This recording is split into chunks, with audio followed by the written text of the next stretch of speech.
So again, this is same case, reactive drop. But you have to consider some other cases for the case of armature reaction. Just have a small recap. You able to recollect the armature reaction? What was armature reaction?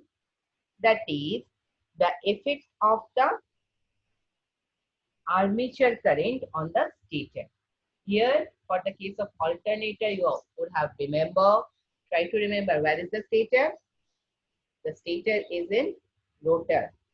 Means this, we are providing the static supply in the rotating part, and we are collecting the supply from the stator part. That is the armature is the stationary part. So there will be some effect. Those effects means the cross magnetizing effect or the demagnetizing effect you have to consider. So again, we are drawing the same equation, same equivalent circuit. That is, there are EG and current is flowing. That is IA, resistance RA, XA and XAR, and the drop. That is the load V. Now, easily we can just we are ignoring the RA and XA. If we ignore the RA and XA, means we are ignoring the armature resistance and the armature leakage reactance, because these are more or less constant for any load, for any alternator. For any alternator, almost this RA and XA will be constant if the temperature is constant. Otherwise, it will change. Okay. Now, so what will be the equivalent circuit? This equivalent circuit, only the XAR will be considered. Only we have to consider the XAR. Now, there are various kind of load. If it is a simple resistive load, then we don't need to worry. But we have to worry because there is no only pure resistive load is there. There might be inductive load, capacitive load, or RL load, or RC load. Here, now we have to consider the various factors which will affect the armature reaction. So first, we are considering the inductive load. Try to follow the diagram, first one. We are having the north and south pole, and it will also have some effect. That is, if we are considering the main flux in the upward direction, then if it is an inductive load, it will the effect have a phi AR, means armature reaction will be totally what? Totally demagnetizing. Here, this one will be demagnetizing, which is in the opposite direction. But if we are having a RL load here at the right side diagram, if we are having the RL load, then this RL means phi AR will not in the opposite, totally opposite. It will have both effect. It will be demagnetized as well as it is a cross magnetized. That is cos theta. Try to recollect. Cos will be the demagnetizing effect and sine will be the cross magnetizing effect. Here. So this is the thing. For RL load, we get both demagnetizing effect and cross magnetizing effect of the armature reaction. For RL load, we will get both demagnetizing effect and the cross magnetizing effect of armature reaction. Okay. But for demagnetizing effect of armature reaction, the equivalent circuit will be here. If we are considering a pure inductive load, then the demagnetizing effect will be, this will be, try to follow the voltage diagram, try to follow the voltage polarity. This one is plus, this one is minus. So it will be act as a drop also. So this EG will be, this EG means generated EMF will be equal to the load voltage plus this JIA XAR. The same thing is, if EG is greater than VV, terminal voltage decreases.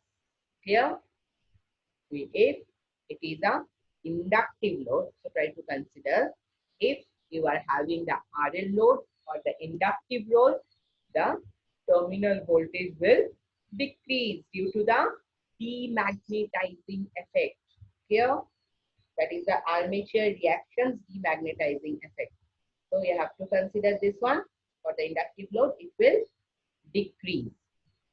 Next one, we have to consider the capacitive load or the RC load. What will happen? Already we remember, when we are having the capacitive load, means the armature reaction will support the main field. Here, try to remember from the DC, when we are having the capacitive load, the armature reaction will support the main magnetizing flux. See, so these are both are having in the upward direction. Both are having the upward direction when it is a pure capacitive load. But when this is a RC load, if it is a RC load, then again it will not be in the same phase with the main field.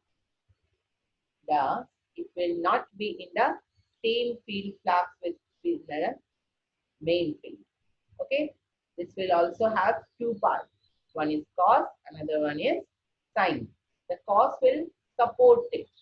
The cos will support it, but the sine will be cross magnetizing.